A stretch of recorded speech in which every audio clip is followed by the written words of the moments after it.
Okay, everybody, we're here reading another book called Fraidy Cats. This one looks really cute.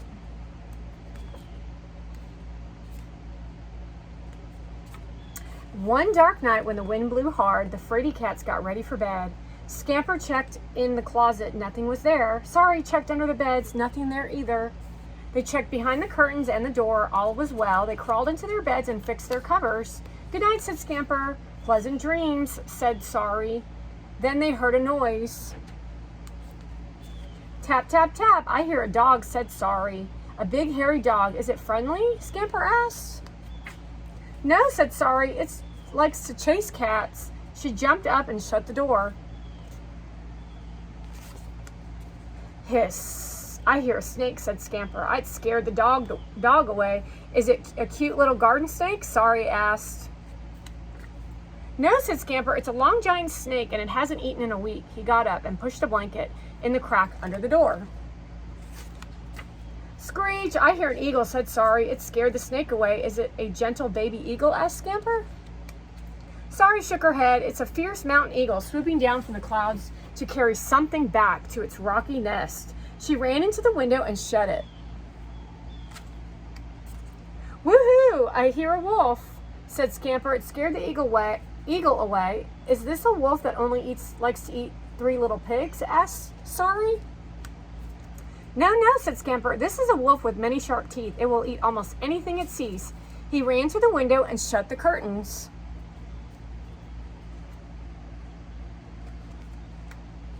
Roar! I hear an elephant, said Sorry. It scared the wolf away. Is this a tame elephant that ran away with the circus? Scamper asked. No, said Sorry. This is a wild elephant with legs like tree trunks. It crushes things that gets in its way. Scamper and Sorry looked at each other and dove under their beds. Ha ha, look! Boom, boom, I hear a dinosaur, said Scamper. It scared the elephant away. Is this a small dinosaur? The size of a lizard, Sorry asked. Scamper bit his lip. It is as big as a house, he said. And there's nothing left to close or lock or hide under. We can't stop it.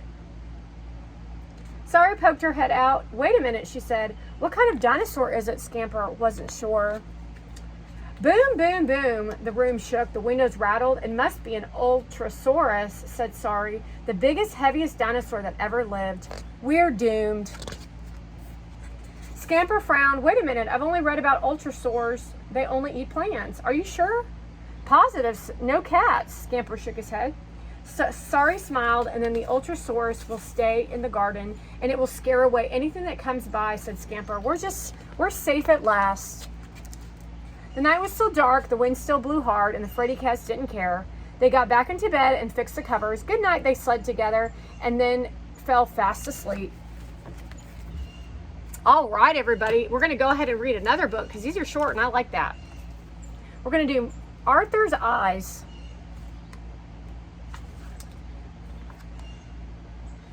This is Arthur's eyes before he got glasses. He looked fine, but he couldn't see very well. Sometimes he got headaches. Arthur had to hold his book so close that his nose got in the way, and he couldn't see the board. Francine had to read it. Arthur, the problems, are you blind? She always asked. Francine got every problem right, Arthur said. No one wanted to play with Arthur. Arthur's father and mother took him to the optometrist. Dr. Iris tested Arthur's eyes. You need glasses, said Dr. Iris. Arthur tried on all kinds of frames. He chose the ones he liked the best. You look very handsome in your new glasses, said his father. Everything looks clearer, said Arthur. His mother told him he looked very smart. But the next morning, his friends laughed at him. Francine called him Four Eyes. Sissy shouted Buster. None of Arthur's friends wore glasses.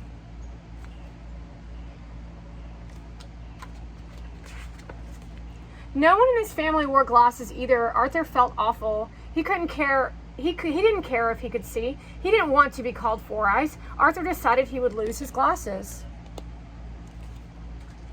Arthur put his shirt in the laundry in the front pocket where his mother found them the next morning. You have to be more careful.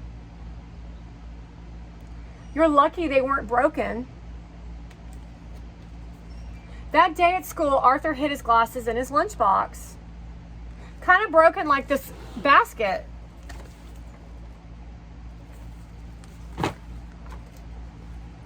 But now things were harder to see than ever. When Arthur walked down the hall to the boys' room, he had to count the doors. He actually went into the girls' bathroom. He opened the door. Francine was talking.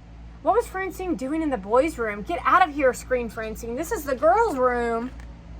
Oh my goodness. Arthur bumped into the wall and he couldn't find the door, and now all the girls were screaming out in the hall. Doors open, teachers ran out. The principal appeared and everyone was shouting and looking at Arthur. Arthur turned red and he wanted to hide. The principal took Arthur to his office.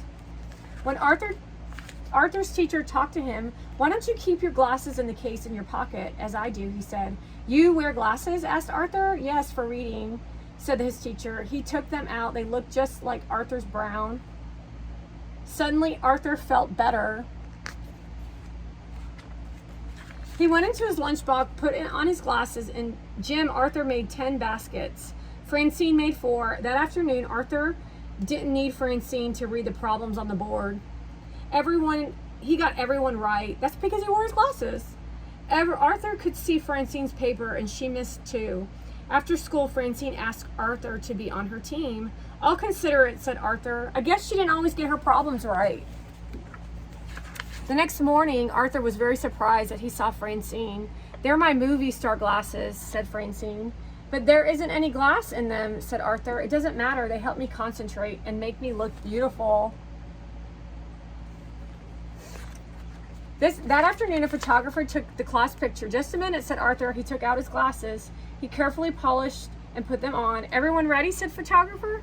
"Wait," said Francine, and she ran to get her purse. She took out her movie star glasses. "Okay, I'm ready too," said Francine. "Smile," said the photographer. What an adventurous experience with Miss Francine. I guess she just wants to be cool, not smart. And that is our 2 books in 1 video.